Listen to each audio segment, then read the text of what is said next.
जिस दिन सबक याद नहीं किया, जिस दिन याद ही नहीं होता था, कुछ कुछ चैप्टर ऐसे आ जाते थे। उस वक्त कायदा बगदादी वो चलता था, प्लास्टिक का लाल, हम लोग वही पढ़े। आजकल तो नूरानी कायदा, उस वक्त में बहरी कायदा बगदादी वही पढ़ते थे।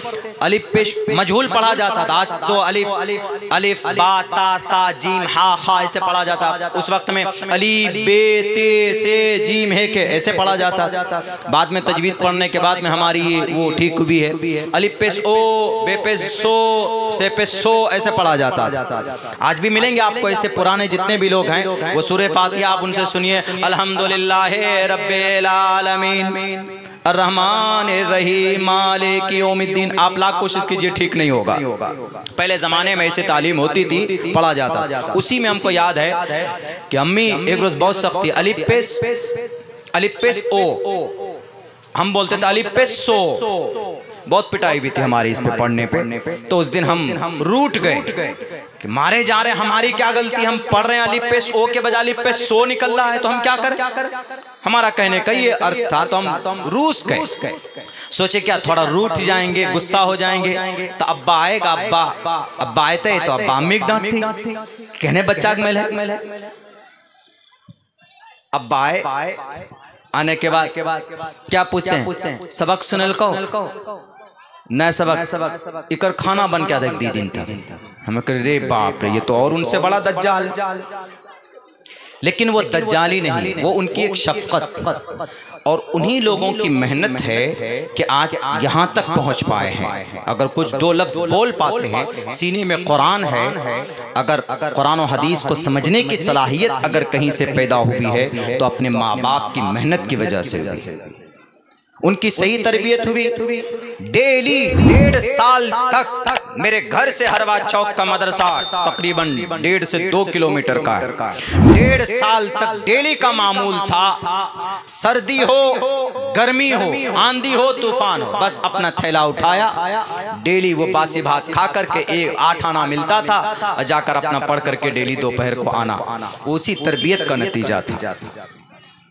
तो इसीलिए आपकी जिम्मेदारी, बाप की जिम्मेदारी, पहले माँ की जिम्मेदारी, फिर बाप की जिम्मेदारी, मातृमान पितृमान, माँ की जिम्मेदारी, पिता की जिम्मेदारी, उसके बाद फिर तीसरी जिम्मेदारी किनकी बनती है, उस्ताद की। चार्यवान पुरुषो वैदः।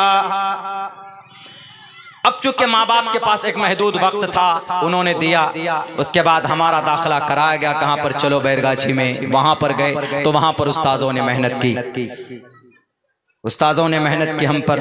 और फिर बहुत ऊंच नीच ऐसे हालात आए कि उसके ऊपर पढ़ते पढ़ते फिर उत्तर प्रदेश गए। वहाँ पढ़ने के बाद फिर 8 साल 9 साल का वक्त वहाँ पर गुजरा। वहाँ से फिर बेंगलोर गए। तो जो कुछ भी आया और जो हायर स्टडीज हमने की तो अपने उस्ताद के जरिए से। चार्यवान, माँ बाप घर तक है, लेकिन 5 साल अगर ढंग से आप बच्चे की सही तरबियत कर दीजिए तो इंशाअल्लाह वो जहां पर भी रहेगा, दुनिया के जिस कोने में भी तालीम हासिल करने के लिए भेजेंगे तो आपका बच्चा कभी भी बेतहजीब बदतमीज बनकर नहीं निकलेगा। ये सिर्फ 4 साल बच्चे पर मेहनत कर लो।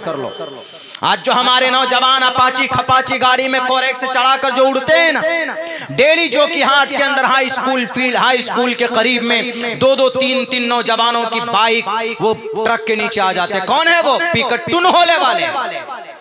उनको दिखता है ट्रक उधर से आ रहा है तो वो सामने देखता है इधर से रास्ता खाली है, क्यों, पिया हुआ रहता है। और जो आदमी पिया हुआ रहता है, पूछिए जरा, हम तो नहीं पिए, जो पीते उनसे पूछे कि 2 रास्ता नजर आता है कि नहीं आता। आपने देखा होगा कि पहले जब शराब बहुत ज्यादा पीते थे लोग, शराब पीकर साइकिल लेकर साइकिल धान के खेत में वो आदमी वहाँ क्या बोलते हैं, नदी के किनारे है कि नहीं, ऐसा होता था कि नहीं होता? क्योंकि जब शराब पीता है तो ये शराब सबसे पहले इंसानी दिमाग के तवाजुन पे अटैक करता है, उस पर अटैक करके वो सोचने की सलाहियत खत्म हो गई, पहचानने की, कॉमन सेंस, अकल के ऊपर हमला करती है शराब, नशीली चीज। तो आदमी की अकल खत्म हो गई तो अब आदमी को 3 रास्ता दिखता है, इधर भी इधर भी इधर भी। उसको कभी कभी वो नदी के किनारे को हाईवे समझ करके उसी में साइकिल घुसा देता है। हमने देखा अपने नजरों से, आपने भी देखा होगा, चलना इधर एकदम मस्त होकर, क्यों, उसको सब हाईवे ही नजर आता। तो इसीलिए हमारे वो जवान जो आज इस वक्त में इस पुरफितन दौर में मेरे नौजवान हो, एक सुन्नत पर अमल कर लोगे तो 100 शहीदों का सवाब अल्लाह तबारक व तआला अता फरमाएगा। तो हमारी जिम्मेदारी है कि नहीं, अपने बच्चों की सही तरबियत करेंगे इंशाअल्लाह। मेरी बात थोड़ी लंबी होती है, लेकिन चूंकि मेरे पास वक्त भी कम है, 35 मिनट बोल चुका हूं। मैंने सोचा था कि 25 से 30 मिनट बोलूं। अभी मुझे 2 प्रोग्राम में जाना है, चूंकि ऑर्डर था, हुक्म था, तो इसलिए पहुंचना पड़ा।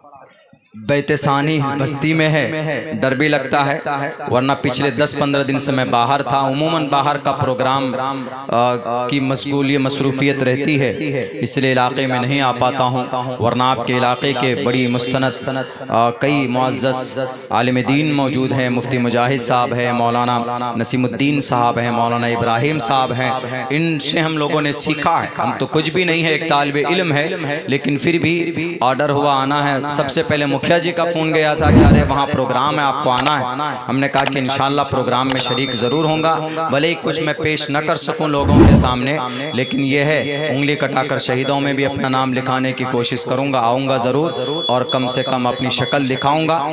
खैर मेरी बात चूँकि लंबी होती है, मैं हालात हाजरा पे ज़्यादा बोलता हूँ।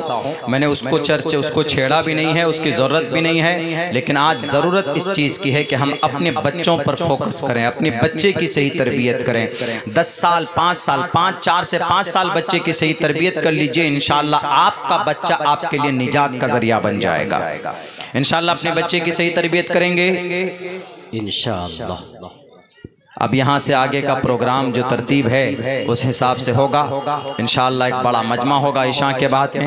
हमें चूँकि यहाँ से सफ़र शुरू करना है, शायद अजान होगी, अजान के बाद में नमाज का की तरतीब है, या जो भी तरतीब है हज़रत नाजिम साहब बताएंगे।